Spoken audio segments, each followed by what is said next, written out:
अस्सलाम वालेकुम student, welcome to my channel V physics.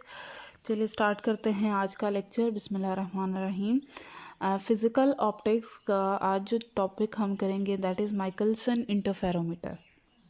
ठीक है, पीछे हम इंटरफेरेंस की सारी पढ़े थे कि इंटरफेरेंस से जो हमने न्यूटन रिंग्स बने, उससे पीछे हमने यंग डबल स्लिट एक्सपेरिमेंट में भी इंटरफेरेंस का ही पैटर्न कर रहे थे।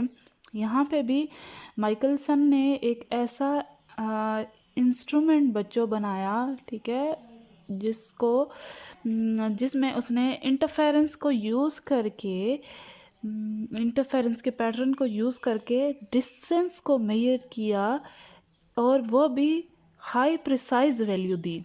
मतलब कि बहुत करेक्ट वैल्यू, जो कि एक्यूरेट वैल्यू के करीब करीब थी, उस तरह का उसने डिस्टेंस फाइंड किया by using the principle of interference of light. Interference जाहिर सी बात है लाइट का रही होती है, लाइट के इंटरफेरेंस होने की वजह से उसने इसको बेस रख के एक ऐसा इंस्ट्रूमेंट बनाया जिससे डिस्टेंस को मेजर किया जा सकता है हाई प्रिसिजन के साथ। ठीक है, हाईली प्रिसाइज वैल्यू डिस्टेंस की उसने मेजर करके बताई। ठीक है, तो ये माइकलसन इंटरफेरोमीटर ऐसा इंस्ट्रूमेंट है जो कि इंटरफेरेंस ऑफ लाइट के ऊपर बेस कर रहा है। ठीक है, जिससे हम हाईली प्रिसाइज वैल्यू फाइंड कर सकते हैं, मेजर कर सकते हैं डिस्टेंस की। ठीक है, ये जो परफॉर्म किया था एक्सपेरिमेंट वो था एल्बर्ट ए माइकलसन, इसका फुल नेम था। दिस इंस्ट्रूमेंट इन 1881 में इसने ये इंस्ट्रूमेंट डिज़ाइन किया by using the idea of interference of light. ठीक है, इंटरफेरेंस ऑफ लाइट के आइडिया को यूज़ करके इसने ये एक इंस्ट्रूमेंट डिज़ाइन किया। That instrument major distance in terms of wave length of light. ये डिस्टेंस मेजर करता है in terms of wavelength of light. अब मतलब लेम्डा को उसने रिलेट किया डिस्टेंस के साथ, लेम्डा से उसने फाइंड किया डिस्टेंस को। ठीक है, तो लेम्डा से कैसे उसने डिस्टेंस फाइंड किया, अभी हम उस एक्सपेरिमेंट की तरफ जाते हैं। लेम्डा हम कहते होते हैं एक क्रस्ट और ट्रफ जो आ रहा होता है, इसके दरमियान का डिस्टेंस लेम्डा है।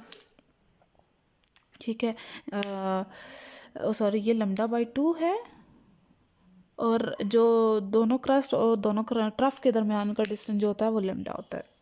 ठीक है, नेक्स्ट अब बच्चों आते हैं हम डायग्राम की तरफ, फिगर की तरफ, जो हमारी बुक पे है वहीं फिगर बनी हुई है। ये वो सोर्स है जहाँ से हम लाइट देंगे। ठीक है, ये मिरर है, सॉरी मिरर नहीं, ये ग्लास है जो कि एक सेमी ट्रांसपेरेंट है। ये ब्लैक सी शीट चढ़ी हुई है, जैसे मिरर के ऊपर चढ़ी हुई होती है हाफ एरिया में। ठीक है, तो वो क्या करेगी, सेमी ट्रांसपेरेंट है तो मतलब वो रिफ्लेक्ट भी करेगी। ठीक है, रिफ्लेक्ट भी करेगी लाइट को, और यहाँ से अगर ये लाइट आ रही है तो यहाँ से रिफ्रैक्ट भी होगी और साथ में ट्रांसमिट भी होगी। ठीक है, 90 डिग्री के एंगल पे ये ट्रांसमिट भी होगी। यहाँ पे जब ये यहाँ से सोर्स ऑफ लाइट आई, ये ग्लास क्या है, सेमी ट्रांसपेरेंट है, एक तो ये ट्रांसमिट भी करेगा और उसके बाद ये जो है रिफ्रैक्ट भी करेगा लाइट को। ठीक है, तो रिफ्रैक्शन भी हुई, तो ये लाइट जो रिफ्रैक्शन से आगे चली गई और थोड़े से एंगल पे रिफ्लेक्ट हो गए और बाकी ऊपर चली गई। ठीक है, आगे एक और ग्लास है G2, ये ट्रांसपेरेंट है, ये क्या करेगा, ये डायरेक्ट इसको निकाल देगा यहाँ से लाइट को, जो लाइट आएगी ये ट्रांसमिट नहीं करेगा। ठीक है, ट्रांसमिट तब होगा जब ये ये लेयर चढ़ाई हुई है, इस लेयर की वजह से ट्रांसमिशन होगी लाइट की। ठीक है, रिफ्लेक्ट होगी लाइट, और हम जब रिफ्लेक्ट होती है लाइट तो तभी हम कहते हैं कि मिरर से हमें अपना इमेज दिखता है। ठीक है, तो इसको हमने G1 नाम दे दिया, इस ग्लास को G2। इसी के सामने एक मिरर अटैच है, दैट इज़ कॉल्ड M2। और इसी तरह इसके सामने भी एक मिरर अटैच है, ठीक है। मिरर हमने रखा है ऊपर, वो है M1। ये जो मिरर M1 है वो मूवेबल है, हम उसको मूव करा सकते हैं, कहाँ, अप एंड डाउन, ठीक है। ये इस तरह नहीं मूव कराएंगे, ठीक है, इस तरह नहीं, बल्कि अप एंड डाउन मूव करा सकते हैं इस मिरर को। और ये जो मिरर है वो फिक्स्ड है, इसको हम मूव नहीं करेंगे, ठीक है। और ये वो आई है जहाँ से ऑब्जर्वर देखेगा। ये थी एक्सपेरिमेंटल ऑब्जर्वेशन, ठीक है। अब ये समझ लें, जब यहाँ से सोर्स ऑफ लाइट आएगी इस ग्लास के ऊपर, इसकी वजह से ये ट्रांसमिट भी होगी, ये ट्रांसमिट ऊपर होके चली जाएगी, ठीक है। और यहाँ से ही ये रिफ्रैक्ट होगी, ये रिफ्रैक्ट हुई इस एंगल पे और ये आगे चली गई, ठीक है। आगे गई, इसने भी क्या किया, रिफ्रैक्ट कर दिया और ये जाके मिरर पे लगी। मिरर क्या करेगा, इस लाइट को, मिरर इस लाइट को रिफ्लेक्ट बैक करेगा, ठीक है। ये लाइट रिफ्लेक्ट बैक होके आएगी, आके इसके साथ फिर टकराएगी और टकराने के बाद इस एंगल पे मुड़ जाएगी, 90 डिग्री के एंगल पे मुड़ जाएगी, ठीक है। अब ये जो वो लाइट थी जो इस एंगल पे आई और यहाँ से भी रिफ्लेक्ट बैक होके यहाँ पे आई के साथ पहुँच गई, ठीक है, आई तक पहुँच गई जो देख रहा है ऑब्जर्वर, ठीक। अब ये जो लाइट आई थी ये यहाँ से ट्रांसमिट होके जो एक उधर गई एक जो ऊपर गई, ये लाइट फिर मिरर के साथ टकराई, इस मिरर के साथ टकराने के बाद ये भी नीचे आई, नीचे आई, फिर क्या हुआ, ये लाइट यहाँ से फिर रिफ्रैक्ट हुई, ये रिफ्रैक्ट होके ये भी आके इस एंगल पे आई को जाके दिखी, ठीक है। अब दोनों लाइट आके इस एंगल पे, इस जगह पे रिफ्रैक्ट हो गई, ठीक है। अब ये जो लाइट जो यहाँ से ऊपर ट्रांसमिट होके गई और रिफ्लेक्ट बैक होके आई, उसने जो डिस्टेंस कवर किया, अगर ये ऊपर गई उसने डिस्टेंस कवर किया L1, और ये वापस जब आएगी तो फिर L1 कवर हुआ तो 2L1 हो जाएगा, ठीक है। तो मतलब ये जो डिस्टेंस कवर किया इसने L1, और यहाँ से जो रिफ्लेक्ट बैक होके आया ये जो टोटल डिस्टेंस है वो L2 है, ठीक है। ये रे 1 है और ये रे 2 है, ठीक। G1 क्या है, हमारे पास ग्लास प्लेट है जिसको हाफ सिल्वर्ड किया गया है और पार्शली रिफ्लेक्टिंग, कि वो क्या करे, रिफ्लेक्ट भी करे और रिफ्रैक्ट भी करे, ठीक है। इस वजह से इसको पार्शियल हाफ सिल्वर्ड किया गया है। इन दिस पार्ट G1 क्या करेगा, लाइट को रिफ्लेक्ट भी करेगा और ट्रांसमिट भी करेगा, ठीक है। आगे जो G2 मिरर था वो क्या है, वो as a compensator plate use किया जाएगा, मतलब कंपनसेटर कि हम उसको एक्सपेरिमेंट यूज़ करें या ना करें उससे कोई फ़र्क नहीं पड़ेगा, ठीक है। तो क्योंकि उसने लाइट को रिफ्लेक्ट करना ही है, ठीक, तो एज अ कंपनसेटर प्लेट हम उसको यूज़ करते हैं। It can be present on the experiment और इट कैन नॉट बी, कई दफ़ा हम उसको यूज़ भी कर लेते हैं, कई दफ़ा नहीं भी।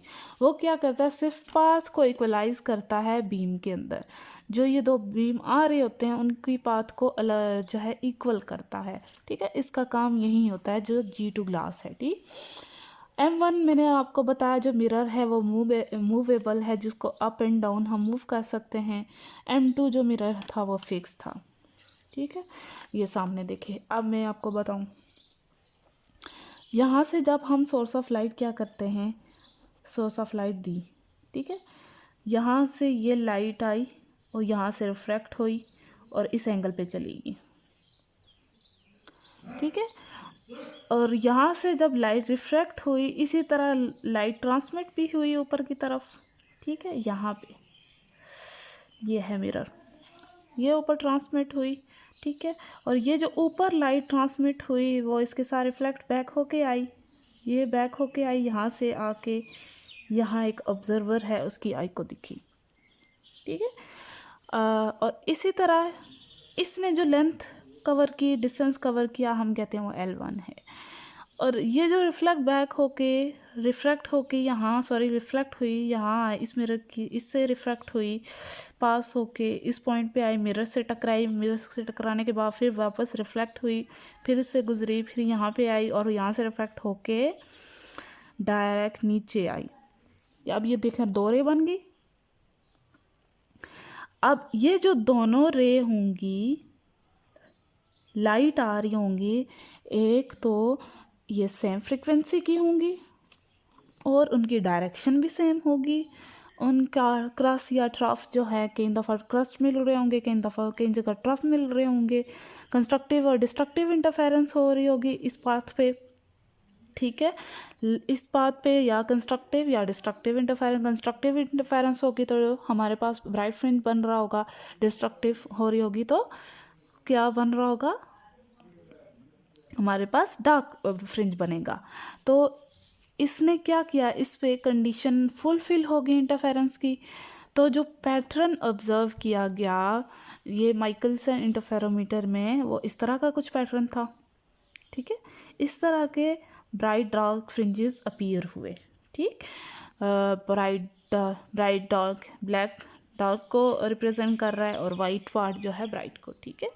तो ये पैटर्न अभी मैंने जो ड्रॉ किया है ये बेसिकली ऐसा नहीं होता, ये इतना स्मॉल इनका बीच में गैप होता है तो पता ही नहीं चल रहा होता डिफरेंस, ठीक है, क्लियरली से नज़र नहीं आ रहा था। लेकिन जस्ट जो है आपको समझाने के लिए इस तरह का पैटर्न जो है दिखाई देता है माइकलसन इंटरफेरोमीटर में, ठीक है। अब जो ये लाइट ने ये डिस्टेंस जो कवर किया है L1, हमको ये डिस्टेंस L1 फाइंड करना है कि लाइट ने जब यहाँ से रिफ्रैक्ट होके गई, ट्रांसमिट होके गई, उसने कितना डिस्टेंस कवर किया, ठीक है। तो हमें ये डिस्टेंस फाइंड करना है। तो जाहिर सी बात है ये डिस्टेंस हमें, ये वेवलेंथ, ये लाइट ही जा रही है, लाइट वेव की फॉर्म में जा रही है, तो वेवलेंथ हम डिस्कस करेंगे, तो वेवलेंथ हमें डिस्टेंस दे रही होगी। अब ज़रा वो शुरू में वो बात सुने, याद करें कि वेवलेंथ के थ्रू हम डिस्टेंस फाइंड करेंगे। तो इसी तरह ये वेवलेंथ के थ्रू हम ये डिस्टेंस फाइंड करेंगे L1, ठीक है। अच्छा बच्चों, हमने डिस्टेंस फाइंड करना है L1, तो हमें पता है जो ये मैंने वो पैटर्न बनाया, इस फॉर्म में बना दिया, ठीक है। डार्क ब्राइट, डार्क ब्राइट, इनको नेम मैंने दे दिया 1 2 3 4 5 6, ठीक है। जो ब्राइट फ्रिंजेस हैं, ब्राइट टू ब्राइट जो फ्रिंजेस हैं उनके दरमियान का जो डिस्टेंस होता है वो हम कहते हैं पार्ट डिफरेंस, वो 1 लेम्डा है, 1 लेम्डा की इक्वल होता है। इसी तरह नेक्स्ट जो होगा ब्राइट टू ब्राइट वो 2 लेम्डा होगा, फिर नेक्स्ट जो होगा वो 3 लेम्डा होगा, 4 लेम्डा, 5 लेम्डा, ऐसे ही लेम्डा के साथ बढ़ते जाएगा, ठीक है।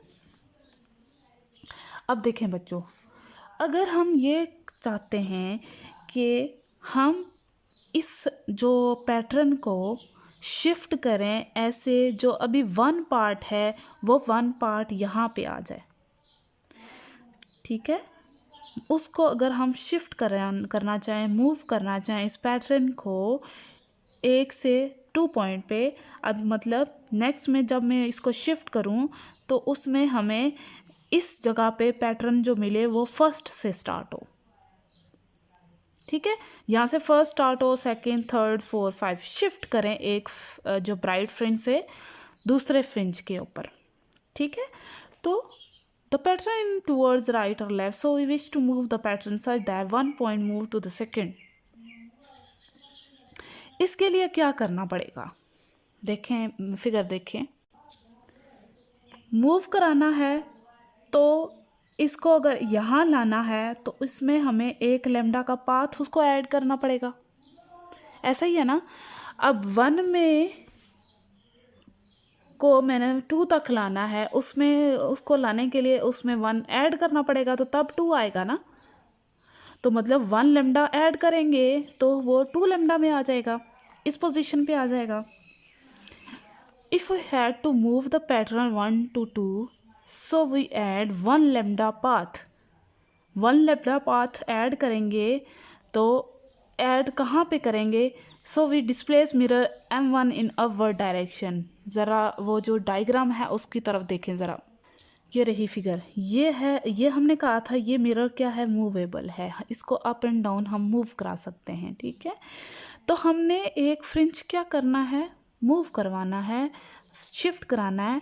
तो हम क्या करेंगे, हमने कहा कि एक लैम्डा पाथ ऐड करना पड़ेगा, एक लैम्डा पाथ ऐड करना पड़ेगा। एक लैम्डा पाथ ऐड करने के लिए हम क्या करेंगे, अब देखें लाइट ऊपर भी जाएगी और नीचे भी आएगी, इसके साथ रिफ्लेक्ट होके ऊपर भी जाएगी तो नीचे भी जाएगी, ठीक।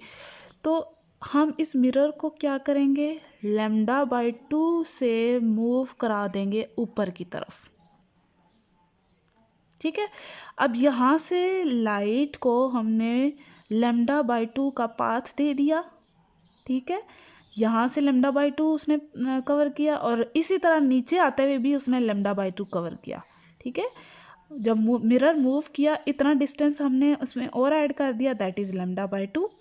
अब यहाँ से लाइट टकरा के वापस आई, वापस आने के बाद भी उस पर एक और जाहिर सी बात है उसने एक्स्ट्रा डिस्टेंस कवर किया, तो λ/2 किसके इक्वल आ गया, 1 लैम्डा। तो 1 लैम्डा का पाथ ऐड हो गया, समझ आई।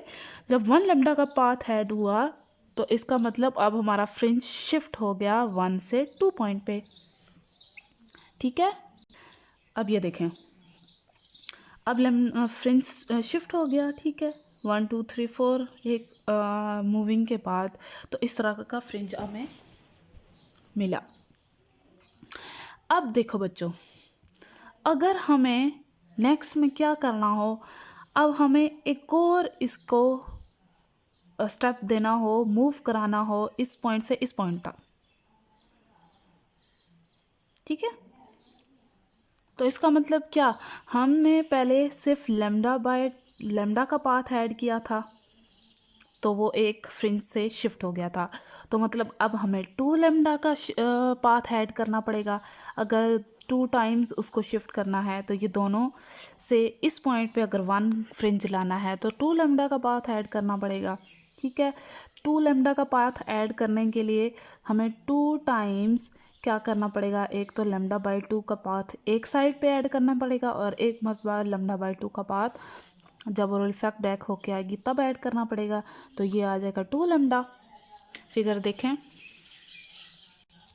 ये, ठीक है। तो अब ये उसको मूव कराएंगे, जो डिस्टेंस 2 टाइम्स दे देंगे आप λ/2। अगर सेकंड में जाना है, इसी तरह अगर हमें थर्ड में जाना हो 3 टाइम्स λ/2 कर देंगे, ठीक है। इसी तरह हम उसको मूव कराते रहेंगे और पाथ जो है ऐड करते जाएंगे फ्रिंजेस को आगे ले जाने के लिए। अब ये था जब हमने शिफ्ट किया फ्रिंज जो थे ब्राइट टू ब्राइट, ये तो उसकी कंडीशन थी, ठीक है। तो अगर वही बात जब हमने m1 को डिस्प्लेस किया λ/2 से, तो अगर हमने फ्रिंजेस लेने हैं, बढ़ाने हैं, देखने हैं, तो हम वो पाथ डिफरेंस सब में λ/2 ऐड करते रहेंगे और जितने नंबर फ्रिंजेस बढ़ाने हैं वो m बताएगा और वो दोनों हमें ये बताएंगे कि लेंथ कितनी है, ठीक है। यहाँ से लेंथ हमें मिल जाएगी, पाथ डिफरेंस λ/2 का ऐड करने से हमें नंबर ऑफ़ फ्रिंजेस मिलेंगे और इनकी वजह से हमें लेंथ मिल जाएगी, ठीक है। m हमें वो बताएगा नंबर ऑफ़ फ्रिंजेस कितने हैं। जैसे आपको देखो, जैसे मैंने कहा था, अगर एक फ्रिंज को शिफ्ट कराना है तो हम कहेंगे कि 1 लैम्डा का पाथ ऐड करें या 1 λ/2 का पाथ ऐड करें, तो दोनों को रिफ्लेक्ट बैक हो गया आएगा, तो हम कहते थे कि वो 1 लैम्डा है, ठीक है।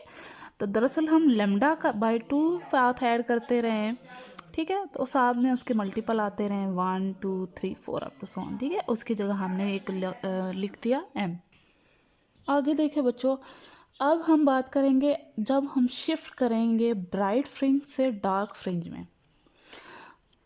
ब्राइट से ब्राइट या डार्क से डार्क का डिस्टेंस हम कहते हैं वो है लैम्डा, ठीक है।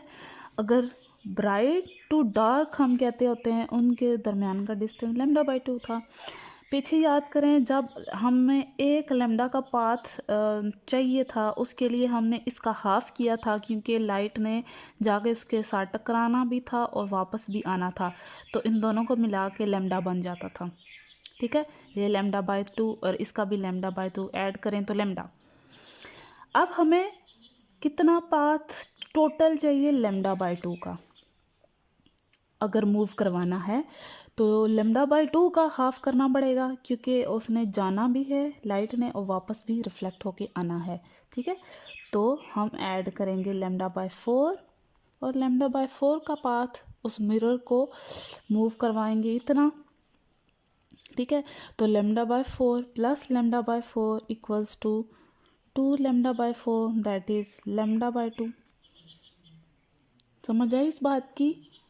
ठीक है, तो इसका half lambda by 4, lambda by 4 जाएगी मिरर के साथ टकरा के वापस आएगी, तो लैम्डा बाय 4 दोनों पाथ, तो टोटल लैम्डा बाय 2 का हमने ऐड किया। ठीक है, तो यहाँ पे अब हम करेंगे बात, अगर हम मिरर M1 को डिस्प्लेस करें कितने पाथ से, लैम्डा बाय 4 के पाथ से, तब क्या होगा, डार्क से ब्राइट फ्रिंज में हम चले जाएंगे, अगले डार्क से ब्राइट फ्रिंज में या ब्राइट से डार्क फ्रिंज में हम चले जाएंगे। So to displace the mirror from bright to dark and we have to add lambda by 2, तो उसका हाफ हमने मिरर का जो किया पाथ वो ये होगा।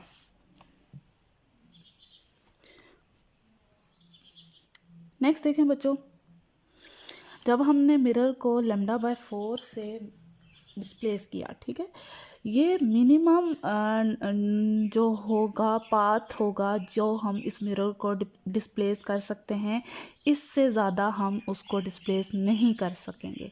ठीक है, इतना ही हम मूव करवा सकते हैं फ्रिंजेस को, कितने पाथ पे, लैम्डा बाय 4 के पाथ पे। ठीक है, ये मिनिमम वो पाथ होगा लैम्डा बाय 4 जिसमें हम मिरर को डिस्प्लेस करवा सकेंगे। ठीक है, अब देखें बच्चों, अब हम जानते हैं कि विजिबल लाइट में जो सबसे स्मॉल वेवलेंथ होती है मेरे यहाँ से ब्लू की, ठीक है, ब्लू लाइट की वेवलेंथ, सबसे कम वेवलेंथ विजिबल लाइट में जो होगी वो 400 नैनोमीटर होती है। ठीक है, यही लैम्डा की जगह मैंने वेवलेंथ लिख दी विजिबल लाइट की 4। उसी तरह आपके पास इसको डिवाइड करें तो आपका पास 100 नैनोमीटर आ गया। 100 नैनोमीटर की डिस्प्लेसमेंट जो है, जो वेवलेंथ है, वो हमें डिस्प्लेसमेंट बता सकेगी उस इंस्ट्रूमेंट में। ये इंस्ट्रूमेंट इतनी वेवलेंथ के मुताबिक डिस्प्लेसमेंट बता रहा है। अब देखो बच्चों, this displacement can be find by this instrument. अब इसी को हम लिखें इस फॉर्म में, 100 nano 10⁻⁻9 metre, that is 10⁻⁻7 metre. 10⁻⁻7 metre को हम इस फॉर्म में भी लिख सकते हैं, -4 -3, दैट इज़ 10⁻⁻4 मिलीमीटर। इस नैनोमीटर को मैंने मिलीमीटर में कन्वर्ट किया। इतनी प्रिसाइज वैल्यू हमें ये इंस्ट्रूमेंट दे सकता है डिस्प्लेसमेंट की। वर्नियर कैलिपर, स्क्रू गेज, इनके ज़रा आप लोग चेक करिएगा कि इनके लीस्ट काउंट क्या हैं। ठीक है, वो लीस्ट काउंट हमें बताते हैं कि ये इतनी प्रिसाइज वैल्यू हमें देगा। अब ये देखेंगे, ये उससे बहुत गुना छोटी वैल्यू होगी जो वो हमें दे रहे होते हैं स्क्रू गेज और वर्नियर कैलिपर। तो इतनी स्मॉल डिस्प्लेसमेंट हम के छोटे, जितना वैल्यू छोटी होती जाती है उसको फाइंड करना बहुत डिफ़िकल्ट होता है। तो ये इतनी प्रिसाइज वैल्यू हमें ये इंस्ट्रूमेंट माइकलसन इंटरफेरोमीटर दे रहा होता है, डिस्प्लेसमेंट जो रिलेटिवली रिलेट कर रहा है उसकी वेवलेंथ की, लाइट की वेवलेंथ वो भी सबसे कम है विजिबल रीजन में। ठीक है, इसी माइकलसन इंटरफेरोमीटर को यूज़ करके बच्चों एक एलिमेंट था रेड कैडमियम का, ठीक है, जिसकी वेवलेंथ थी 1553 या 163.5 ये इस रेड कैडमियम की वेवलेंथ थी। ठीक है, इसको देख के उसने बताया कि अगर वेवलेंथ इतनी होगी, ठीक है, तो हमारा उस टाइम डिस्टेंस इक्वल होगा 1 मीटर के। ठीक है, ये जो एलिमेंट है वो रेड कैडमियम है जिसकी वेवलेंथ ये थी। तो ये अगर वेवलेंथ होगी तो हमारे पास डिस्टेंस इस वेवलेंथ से अगर रिलेट करेंगे तो वो 1 मीटर के इक्वल होगा। ठीक है, ये था आपका माइकलसन इंटरफेरोमीटर। ये आपने एज अ लॉन्ग तैयार करना है, लॉन्ग क्वेश्चन के लिए। ठीक है, तो बाकी आपको कोई कन्फ्यूजन है, कोई चीज़ समझ नहीं आए तो आप मुझे कमेंट करें और पूछ सकते हैं। बाकी सब्सक्राइब करना मत भूलिएगा। Thank you so much.